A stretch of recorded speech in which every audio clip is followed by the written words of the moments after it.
जिसे हम कहेंगे तश्कीले इल्म का नजरिया। ये होगा सर वर्ब। नेक्स्ट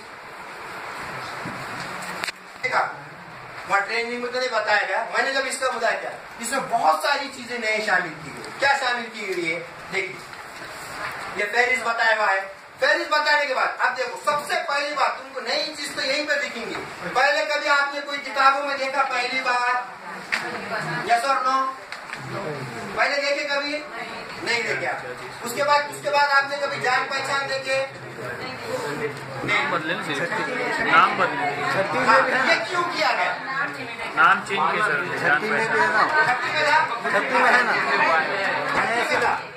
क्यों किया गया? इसका जवाब तो दे सकता हूँ। क्या वजह है ऐसे किया गया? पहले भी तो बताते थे वो समझ नहीं